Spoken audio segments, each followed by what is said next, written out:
No one is more irredeemably enslaved than those who falsely believe they are free. This maxim, penned by Goethe nearly 200 years ago, echoes perhaps more powerfully today than it did in his time. The assumption that we live in a free society, simply because the Western world has not turned into a dystopian nightmare like Orwell's 1984, is widely accepted. Many see this idea as an evident truth, recognized by all. However, we must ask ourselves, is this truly the case? Or have we found ourselves in a reality more akin to the world envisioned by Aldous Huxley in his dystopian novel Brave New World? Consider the role of technology, drugs, pornography, and various forms of entertainment. Could these elements have created a society so entertained and distracted that it remains oblivious to the chains that bind it?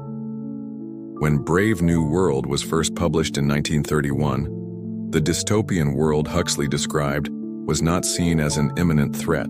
Yet 30 years later, following World War II and the spread of totalitarianism, along with major advances in science and technology, Huxley revisited his perspective.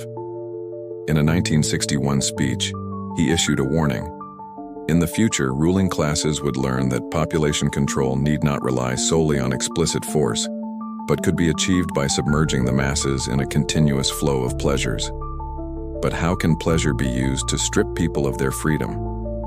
To explore this question, we must discuss the concept of operant conditioning, a method for modifying an organism's behavior. In the 20th century, Harvard psychologist B.F. Skinner conducted a series of groundbreaking experiments to test different methods of introducing new behaviors in rats. These experiments illustrated how dominant forces could condition humans to willingly accept their servitude. In one set of experiments, Skinner sought to cultivate new behaviors through positive reinforcement by providing food to the rat every time it performed the desired behavior. Skinner also conducted experiments to weaken or eliminate certain behaviors using aversive stimuli.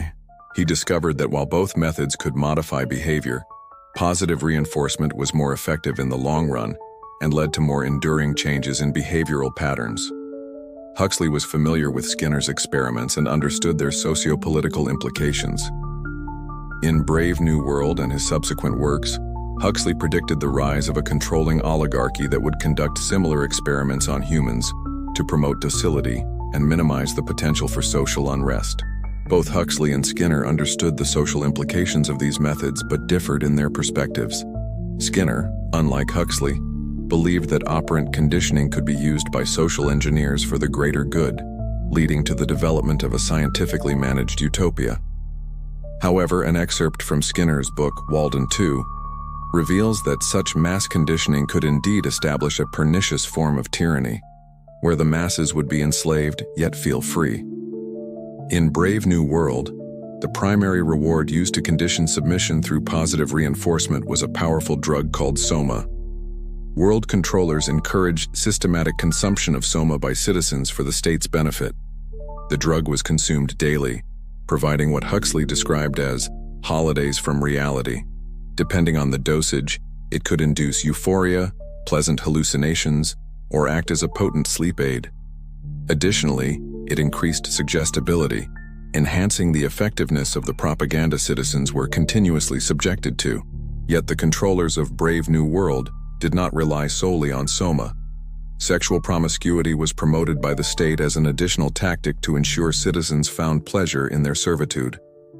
The slogan, "Everyone belongs to everyone," was ingrained in citizens' minds from youth, and with the institutions of monogamy and family abolished, all could satisfy their sexual urges without restraint.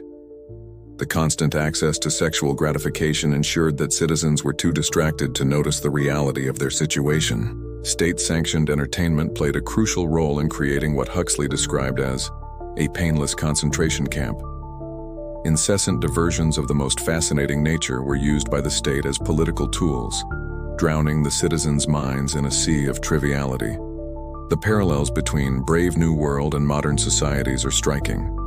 In Return to Brave New World, published in 1958, Huxley pondered how future social engineers could persuade their subjects to consume drugs that would make them think, feel, and behave as desired.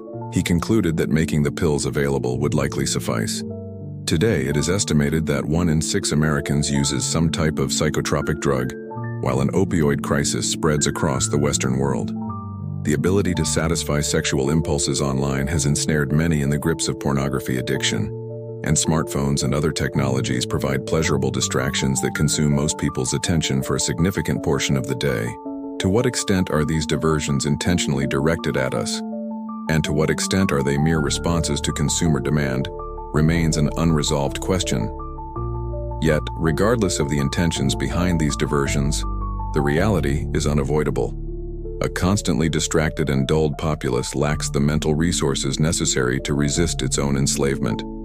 We are living in an era where the modern cry of, "Give me television and hamburgers, but don't bother me with the responsibilities of freedom," resounds ever more loudly, until this lament is replaced by a clamor for genuine liberty. Akin to "give me freedom or give me death," true emancipation is unlikely to prevail.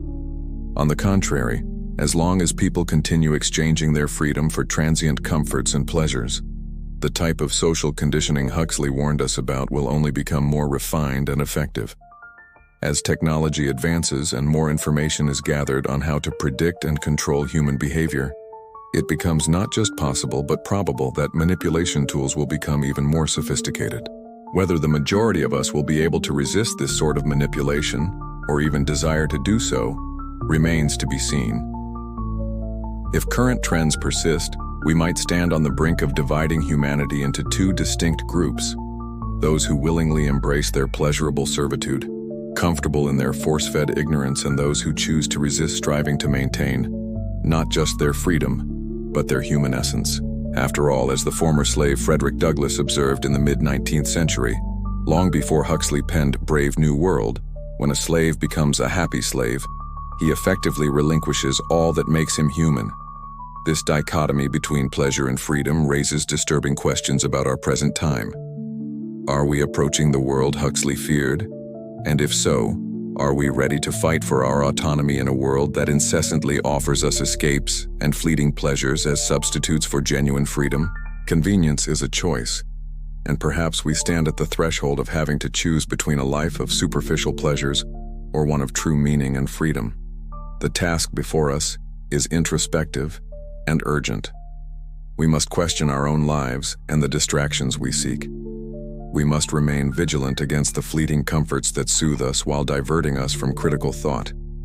And perhaps most importantly, we must be willing to take an active stance, challenging not only what we are, but also what society molds us to be.